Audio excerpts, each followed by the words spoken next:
Good morning students. आज हम संसद के 3 अंगों पर चर्चा करेंगे, जिसमें से 2 महत्वपूर्ण अंग हैं, राज्यसभा और लोकसभा।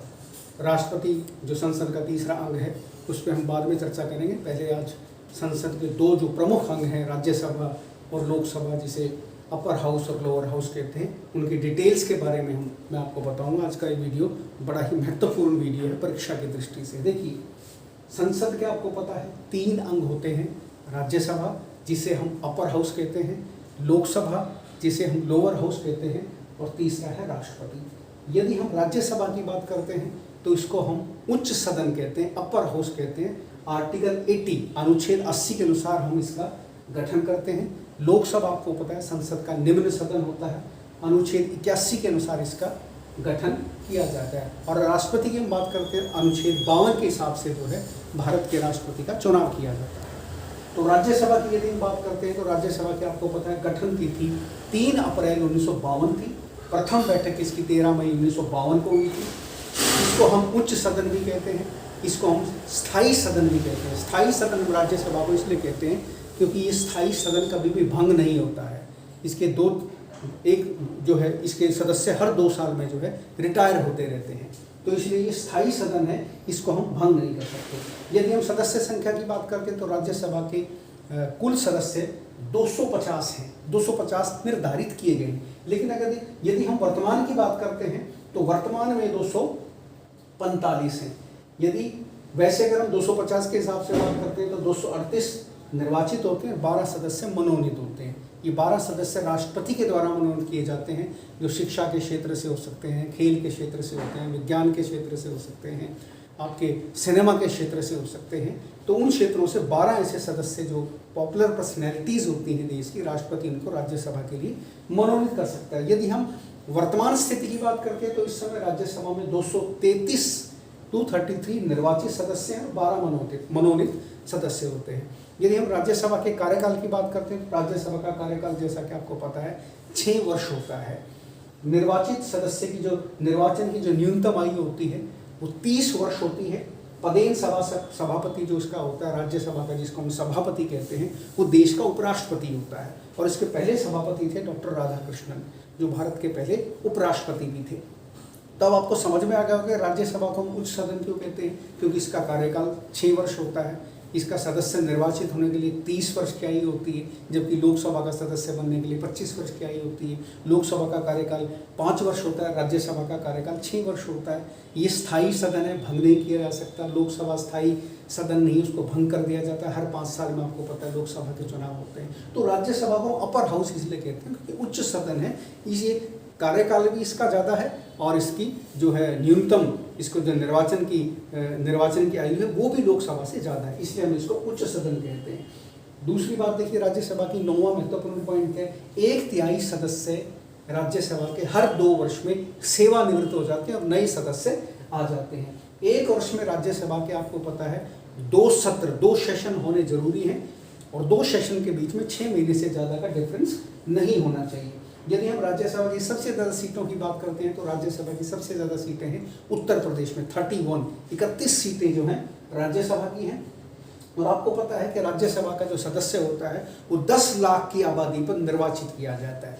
जब किसी एरिया में, किसी राज्य में 10 लाख की जब आबादी होती है तो वहाँ से राज्यसभा का एक सदस्य निर्वाचित किया जाता है। सदस्यों का निर्वाचन राज्य की विधानसभाएं करती हैं। आपको जैसा कि पता है राज्य की विधानसभाएं राज्यसभा के लिए चुन करके भेजती हैं और राज्य और विधानसभाओं में जिस पार्टी का बहुमत होता है उस पार्टी के सदस्य ज़्यादा चुन करके जाते हैं, विपक्ष के सदस्य भी चुन करके जाते हैं। जैसा जैसा विधानसभा के अंदर रेशो होता है पार्टियों का, चाहे वो रूलिंग पार्टी हो चाहे अपोजिशन पार्टी हो, उसी हिसाब से राज्यसभा के सदस्य चुन करके भेजे जाते हैं।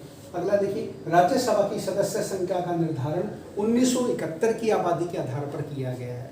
अभी तक हमारा 1971 का जो हमारा सेंसस चल रहा है, 1971 की जो आबादी का हमने जो सर्वे किया तो उसी के हिसाब से भी राज्यसभा की सदस्य संख्या चल रही है। 1954 से पहले इसे काउंसिल ऑफ स्टेट्स कहा जाता था और बाद में इसे जो है 23 अगस्त 1954 से इसे राज्यसभा के नाम से जाना जाता है। पहले इसे काउंसिल ऑफ स्टेट्स के नाम से जानते थे 1954 से पहले, 54 से पहले, और 54 से 23 अगस्त 1954 से इसे राज्यसभा के नाम से जाना जाने लगा। तो ये राज्यसभा के बड़े महत्वपूर्ण प्रश्न हैं। ये संसद का उच्च सदन होता है, अनुच्छेद 80 के अनुसार, आर्टिकल 80 के अनुसार इसका गठन किया जाता है। इसके पदेन सभापति उपराष्ट्रपति होता है। इसका कार्यकाल 6 वर्ष होता है। ये स्थायी सदन होता है, इसको भंग नहीं किया जा सकता।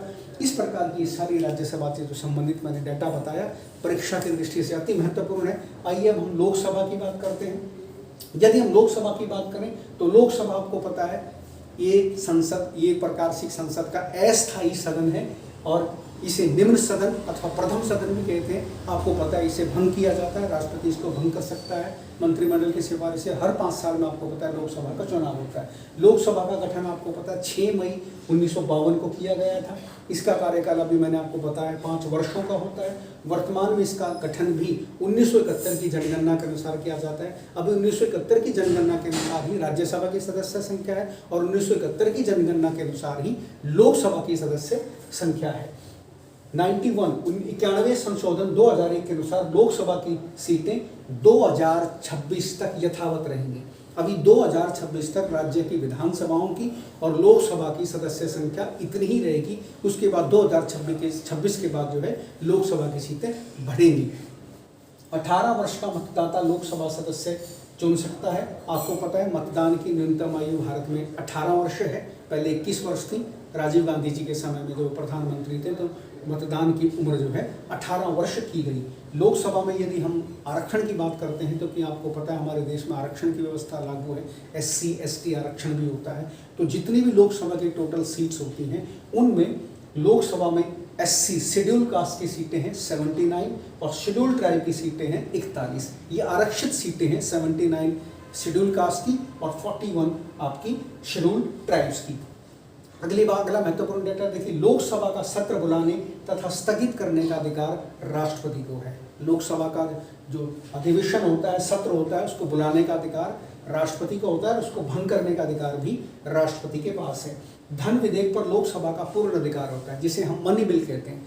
मनी बिल केवल लोकसभा में ही पेश किया जाता है, उस पर उसका जो है पूर्ण अधिकार होता है।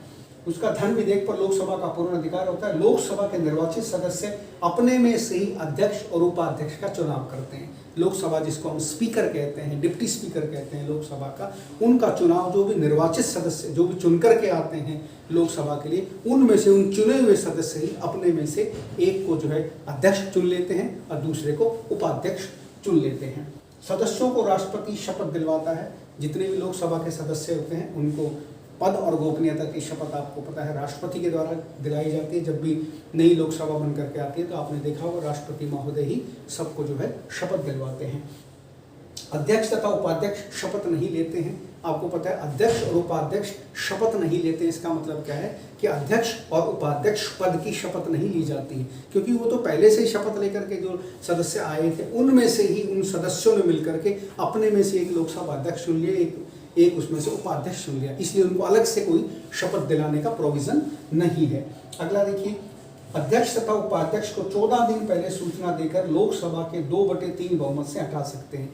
ये प्रोविजन क्या है कि जब लोकसभा अध्यक्ष अथवा उपाध्यक्ष अपनी मिली हुई शक्तियों का दुरुपयोग करते हैं और सदन उनसे नाराज है, सदन के खिलाफ कार्य करते हैं, तो उनको 14 दिन का नोटिस दे करके 14 दिन का उनको नोटिस दे करके और उनके 2/3 बहुमत से लोकसभा में जो भी उपस्थित सदस्य होते हैं, मतदान देने का जिनके पास अधिकार होता है, वे सभी मिलकर के जो है उपाध्यक्ष और अध्यक्ष को उसके पद से समय से पहले हटा सकते हैं, यदि वो इस प्रकार का कोई कार्य करता है जिससे लोकसभा की अवमानना की गई हो, सदस्यों की अवमानना की गई हो, संविधान के मूल्यों का कहीं ना कहीं जो है हरासमेंट हुआ हो, वायलेशन हुआ हो, तो वहाँ इस तरह का प्रोविज़न भी है।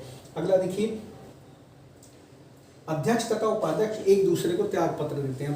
सवाल उठता है, कई बार ये प्रश्न परीक्षा में पूछा जाता है कि लोकसभा अध्यक्ष अपना त्याग पत्र किसको देगा। बच्चे अक्सर गलती कराते हैं, इसमें लिखाते हैं कि लोकसभा अध्यक्ष अपना त्याग पत्र राष्ट्रपति को देगा। नहीं, लोकसभा अध्यक्ष अपना त्याग पत्र उपाध्यक्ष को संबोधित करते हुए देता है, डिप्टी स्पीकर को, और डिप्टी स्पीकर को अपना जब त्यागपत्र देना होता है तो लोकसभा अध्यक्ष को संबोधित करके देता है। दोनों एक दूसरे को अपना त्यागपत्र देते हैं, राष्ट्रपति को त्यागपत्र नहीं देते हैं।